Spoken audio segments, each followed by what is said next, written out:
Video ini berisi tentang seperti apa yang kita lakukan pada kolam beton kita yang model persegi yang kita jadikan menjadi kolam learning by doing ya. Ini sudah masuk masa pemeliharaan minggu kedua sekaligus membentuk air untuk kolam bioflok kita. Nah, seperti apa langkah-langkah yang kita lakukan di dalam media kolam kita, nanti akan saya jelaskan secara detail di video ini ya. Semoga bisa memberi inspirasi buat kawan-kawan.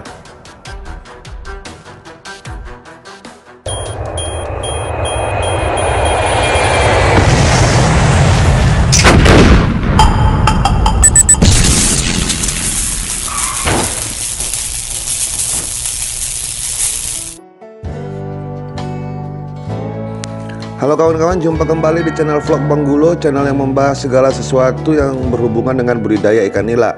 Nah, kali ini kita masuk ke dalam video kita yang kedua ya, dari kolam kita yang kita buat video series. Video seriesnya itu kita beri judul Learning by Doing ya, karena kita di video ini akan belajar dari tahap awal hingga masa panen. Nah, yang akan kita bahas itu adalah bioflok kolam beton, dan video ini sudah masuk ke masa pemeliharaan di minggu kedua. Nah, buat kawan-kawan yang baru lihat video ini, tentunya kalian ini harus menonton dulu video sebelumnya ya.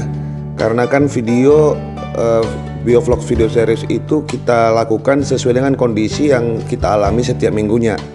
Nah, supaya kalian juga tahu apa yang sudah kita lakukan atau apa yang sudah kita jalankan di minggu pertama itu, kalian bisa tonton dulu video yang pertama. Jadi nanti baru lanjut ke video yang ini supaya ceritanya nyambung.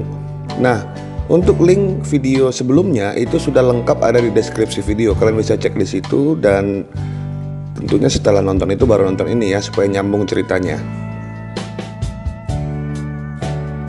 Video series ini kita beri nama itu Learning by Doing, yaitu belajar bioflok pada kolam beton persegi. Karena kan kita sudah melakukan kemarin selama 15 minggu itu atau 16 minggu ya, kita sudah menyelesaikan bioflok video series di kolam bulat diameter 4 dengan padat tebar kurang lebih 150 ekor per meter kubik. Itu tinggal nunggu panen aja ya sampai ada pembelinya. Dan ini kita juga akan belajar bioflok untuk kolam persegi atau kolam beton atau kolam terpal juga boleh. Yang intinya bentuknya persegi ya, karena banyaknya permintaan teman-teman. Dan padat tebar yang kita lakukan di bioflok kolam beton persegi ini sama dengan kolam bioflok bulat ya, 150 ekor per meter kubik. Nah, pada minggu kedua ini yang kita lakukan itu ada beberapa langkah ya. Langkah pertama itu adalah kita menambahkan air baru hingga kondisi tinggi air maksimal. Kan kemarin kita masih ngisinya itu kurang lebih setengah di video pertamanya di minggu pertama. Nah, setelah ikan-ikan sehat dan tidak ada lagi penyakit, ditandai dengan tidak adanya kematian ikan tentunya ya, tidak ada ikan yang berjamur lagi, maka kita tambahkan air baru ke kolam bioflok kita ini yang segi 4 hingga tinggi maksimum. Kebetulan kan kolam ini tingginya hanya 70 cm, jadi airnya itu kurang lebih sekitar 60 cm saja. Nah, jadi air baru ini bisa kalian ambil dari air sumur bor tentunya, atau air PDAM yang sudah didiamkan selama 24 jam. Ya terserah lah ya, kalau adanya air PDAM juga silakan, tapi diamkan dulu di tandon minimal 24 jam baru kasih ke dalam kolam ini. Nah, sembari kita mengisi air hingga penuh, yang kita lakukan langkah kedua itu adalah menambahkan probiotik ke dalam kolam kita ini. Nah, seperti saya sampaikan sebelumnya bahwa sistem yang kita gunakan di kolam bioflok kita ini sistem terbalik ya. Jadi ikannya dulu ditebar, kita sehatkan dulu ikannya, terus baru kita tambahkan probiotik, baru kita bentuk air. Hal ini dikarenakan banyaknya kawan-kawan yang tidak memiliki kolam karantina.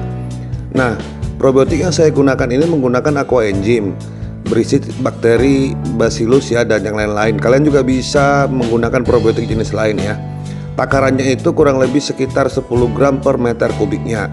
Nah, karena kolam kita ini berukuran kurang lebih volume airnya itu 3 meter kubik, jadi kan saya kasihkan itu kurang lebih sekitar 30 gram. 30 gram dengan komposisinya itu cuma ditambahkan air saja secukupnya. Kebetulan saya menggunakan aqua enzyme, maka harus ditambahkan dengan air hangat. Ini saya campurkan dengan air hangat kurang lebih 400 ml ya. Terus saya aduk secara merata hingga seluruh probiotiknya larut. Dan setelah itu saya diamkan kurang lebih sekitar 15 menit, atau estimasinya itu sampai air itu tidak hangat lagi gitu. Ya, jadi kalau misalnya 10 menit sudah nggak hangat ya terserah lah. Kalau 30 menit, intinya dia tidak hangat lagi. Nah, setelah itu kita akan sebarkan probiotik ini ke kolam kita langsung secara merata. Penebarannya ini juga harus kalian pastikan kalau boleh jangan sampai dimakan ikan ya. Jadi memang kan terkadang kita tebarkan probiotiknya terus ikannya mengira bahwa itu makanan lantas disantap sama ikannya ya. Jadi memang harus punya trik sendiri juga dalam penebaran probiotik ini karena kondisinya ini kan ikan sudah ada dalam kolam. Nah, yang saya lakukan itu menebarkan probiotik ini tepat di atas gelembung-gelembung oksigen ya. Jadi dia langsung tercampur dengan air kolam gitu. Ya ikannya juga agak sedikit inilah ya. Kalau kalian kolamnya terpal, mungkin bisa kalian goyang terpalnya dulu agar ikannya turun ke bawah ya, sehingga baru kalian sebarkan probiotiknya. Nah seperti ini kan ikannya udah turun ke bawah, harus saya sebarin dan saya sebarkan di atas di atas gelembung-gelembung udara. Dan terus kita pastikan probiotik ini bercampur dengan air kolam langsung ya, seperti ini yang kita pastikan. Nah, setelah probiotik kita campurkan ke dalam air kolam, langkah ketiga yang kita lakukan itu adalah menambahkan molase atau sumber karbon lainnya lah yang kalian punya di rumah ya, ke dalam kolam. Nah, kebetulan kan sumber karbon yang saya gunakan itu adalah molase. Kenapa? Karena ini kan lebih hemat. Dan kalau kalian menggunakan molase, itu ada alangkah baiknya kalian pilih molase yang terbaik ya. Itu rata-rata kan biasa 35-45% kalau nggak salah kadar gulanya. Nah, kalau kalian menggunakan molase, kalian memberinya dengan takaran kurang lebih 100 ml per meter kubiknya. Nah, kalau misalnya contohnya di tempat kalian itu susah didapatkan molase, sumber karbon ini bisa kalian ganti juga dengan gula merah atau gula pasir ya. Diaduk dulu atau dilarutkan ya. Di biasanya sih kalau saya gunakan dulu menggunakan gula merah itu biasanya saya panaskan dulu, saya didihkan ya, sehingga dia larut. Nah, untuk menggunakan sumber karbon gula merah dan gula pasir atau gula putih, kalian bisa menggunakan kalian bisa mengurangi takarannya itu menjadi kurang lebih sekitar 50 ml per meter kubiknya. Kenapa? Karena kan larutan gula itu lebih tinggi kadar gulanya dibandingkan molase. Kalau menggunakan molase itu kurang lebih 2 kali lipat ya, 100 ml per meter kubik. Kalau menggunakan sumber karbon lain seperti gula merah dan gula pasir, kalian menggunakannya itu 50 ml per meter kubik. Nah, untuk kolam kita ini kita membutuhkan kurang lebih 300 ml molase ya, karena volumenya 3 meter kubik. Nah, seperti di video biovlog series kita di kolam bulat yang sudah selesai ya dan berhasil, itu kan memang versinya saya ini dalam hal biovlog itu menggunakan bakteri kolaborasi. Maksudnya itu saya menggunakan 2 jenis bakteri ya. Kalau ada asumsi kawan-kawan yang mengatakan bahwa bakteri Lactobacillus itu tidak bisa digunakan untuk biovlog, kalau saya justru menggunakannya dengan mencampurkan dengan bakteri yang bisa membentuk vlog. Nah, jadi agak sedikit berbeda ya. Kalau misalnya kalian menganggap ini tidak berhasil, kalian bisa lihat kolam D4 kita yang sudah hampir panen ya, tinggal nunggu pembeli saja. Oke, kita lanjut. Setelah itu molase ini kita campur dengan air kolam kita ya. Air kolam kita, airnya ini terserahlah seberapa banyak ya. Nggak ada masalah karena kan ini akan dicampurkan langsung juga ke kolam. Nah, setelah molasenya saya larutkan di dalam ember, terus saya tambahkan 3 tutup botol M4 sebagai sumber lactobacillusnya. Nah, takaran M4 ini, 1 tutup botol M4 itu untuk 1 meter kubik ya, untuk 1 meter kubik. Dan kebetulan kan seperti saya katakan tadi bahwa asumsi kita bahwa kolam kita ini volume airnya 3 meter kubik, makanya saya tambahkan larutan M4 nya itu sebanyak 3 tutup botol. Ini saya campurkan langsung dengan molase yang sudah saya aduk dengan air kolam ya. Jadi ini saya kasihkan langsung ke dalam molasenya. Nah, setelah itu molase sama M4 yang 3 tutup botol ini kita aduk merata di dalam wadah molase yang sudah kita campur dengan air kolam. Terus kita sebarkan ke dalam kolam secara merata. Kita sebarkan ke dalam kolam secara merata.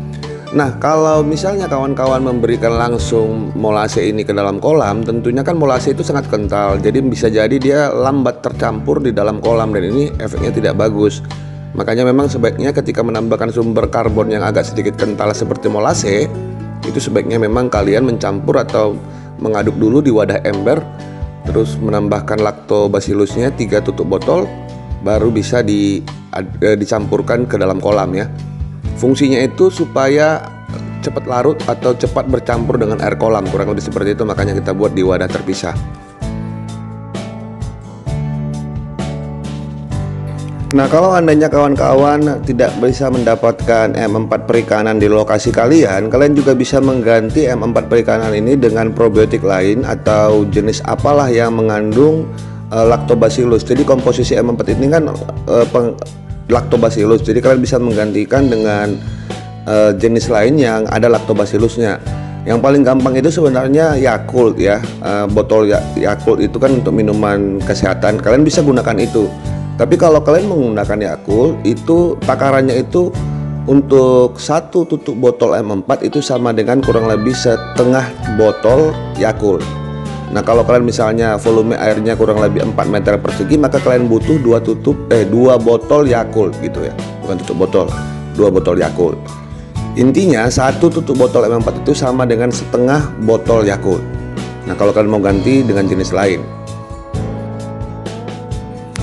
Dan tentunya kita nggak perlu berdebat lagi ya buat kawan-kawan yang tidak sependapat dengan adanya bakteri lactobacillus di dalam kolam bioflok yang katanya nggak bisa membentuk flok ya. Kita nggak usah berdebat lagi lah di situ karena sudah terbukti bahwa ikan-ikan saya itu hidup dengan padat tebar 150 ekor per meter kubik dengan menggunakan sistem yang saya gunakan ini ya. Bisa ceklah di video selanjutnya. Yang bilang bioflok sesat, yang bilang bioflok yang lain-lain katanya karena kita menggunakan lactobacillus, ya silahkan ngintip-ngintip lah video ini ya. Kalau kita memang menggunakan bakteri kolaborasi ya. Dan saya sudah agak sedikit pede lah ya karena sudah berhasil ya. Nah, langkah selanjutnya yang kita lakukan itu adalah langkah keempat adalah melakukan pengecekan flok pada tahap awal serta melakukan kontrol pH air kolam. Nah, langkah ini sangat penting. Kenapa? Setelah seluruh proses kita lakukan, tentunya 3 hari setelah kita menebarkan aqua enzim itu kita sudah bisa ngecek flok.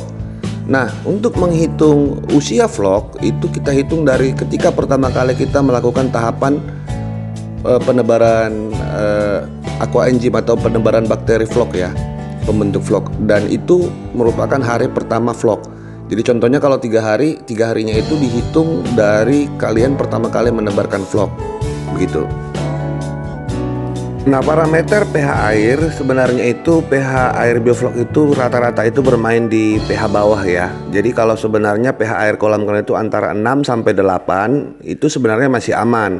Nah, untuk tahap pertama di pembentukan air kolam bioflok, saya sarankan itu jangan terlalu memikirkan pH di bawah 7 ya. Karena kan banyak kawan, Pak, Bang, pH saya itu 6, sekian, gimana caranya menambah pH? Saya rasa untuk minggu pertama itu dibiarkan saja dulu. Karena kalaupun misalnya bioflok kalian ini jadi, itu nanti bakal main di pH bawah. Biasanya seperti itu, pH bawah maksudnya pH-nya itu antara 6 sampai 7 ya. 7,2, 7,5 sampai ke 6,2, kurang lebih seperti itu. Nah, untuk mengetahui bahwa air kalian itu tidak bermasalah, sebenarnya rentang pH yang benar itu antara 6 sampai 8. Tentunya sebelum kalian melakukan metode budidaya menggunakan bioflok, kalian tentunya sudah harus memastikan bahwa sumber air yang kalian gunakan itu dalam rentang 6 sampai 8 gitu ya. Nah, untuk pengecekan flok kita melakukannya itu setelah 3 hari kita tebarkan bakteri ya, probiotik ke dalam kolam kita. Nah, pengecekan flok itu bisa kita gunakan seperti biasa, kita gunakan pakai botol air mineral bekas, terus kita cek floknya. Kelihatannya sudah 3 hari, kelihatan sudah mulai ada sedikit warna agak kehijau-hijauan begitu yang melayang-layang di dalam air yang kita ambil ini. Nah, tentunya kawan-kawan juga jangan sampai salah kaprah ya. Kenapa salah kaprah? Karena untuk memastikan bahwa ini flok memang harus melalui laboratorium ya. Tapi secara sederhananya sebenarnya bisa kita lihat. Contohnya ketika kalian ambil sampel air untuk melihat flok, itu kalian bisa lihat jika misalnya contohnya butiran-butiran halus itu cepat turun ke dasar botol, itu berarti bukan flok ya, itu pasti kotoran. Tapi kalau misalnya dia lama turunnya sekitar 30 menit, itulah yang namanya flok ya. Tapi kalau untuk pastinya memang harus dicek di laboratorium ya. Tapi kan dengan kondisi seperti ini kita mau cek ya mubazir lah menurut saya. Jadi memang insting harus juga bermain di dalam metode budidaya bioflok ini. Nah, kepekatan flok yang kita harapkan untuk kolam bioflok itu antara rentang 15 sampai 20 ml per liter airnya. Nah, kalian tinggal sesuaikan ya. Kalau kalian mau ngukur yang benar, sebenarnya kalian bisa menggunakan gelas Inhofe ya. Gelas Inhofe itu kan harganya sekitar 500-an ke 600-an ribu. Saya rasa terlalu mubazir lah ya kalau kalian hanya punya kolam beberapa di rumah. Jadi bisa gunakan metode botol bekas saja. cek perkirakanlah vlognya itu maksimal 20 ml. Kalaupun lebih berarti kalian itu memiliki kepekatan vlog gitu. Nggak bakal terlalu bermasalah pada minggu pertama ya. Intinya vlognya ada dulu. Yang terakhir saya juga mau sampaikan kawan-kawan, kalau pada metode biovlog dengan sistem terbalik ini, ikannya dulu ditebar baru dibentuk airnya, kita tidak membutuhkan pupuk kandang lagi ya. Kenapa? Karena pupuk kandang ini kan sudah digantikan dengan feses-feses ikan yang ada di dalam kolam. Jadi nggak perlu kalian tambahkan pupuk kandang lagi. Baiklah kawan-kawan, hanya itu yang bisa saya sampaikan di video kita kali ini ya. Terima kasih buat kawan-kawan yang sudah nungguin video ini. Kita akan jumpa lagi nanti di video biovlog series kita di minggu depan ya, pada hari Sabtu. Nah, buat kawan-kawan yang belum subscribe channel kita ini, silahkan subscribe ya. Terus aktifkan lonceng notifikasi kalian, dan share-lah link-link video yang ada di channel Bang Gulo ini ke kawan-kawan kita yang lain. Berbagi itu indah ya, supaya yang lain juga tahu bahwa ada channel yang khusus membahas tentang masalah budidaya ikan nila. Nah, kalau andainya kalian mau berkomentar seputar apa yang kita sajikan di topik video kita ini, silahkan share di kolom komentar ya. Saya juga ingatin jangan lupa follow Instagram kita @channel_banggulo. Di situ kalian bisa tanya-tanya tentang produk-produk kolam yang saya jual juga di Instagram ya. Baiklah kawan-kawan, saya Bang Gulo beserta ikan-ikan nila yang hadir di video ini mohon undur diri dulu. Sampai jumpa di video selanjutnya. Bye bye.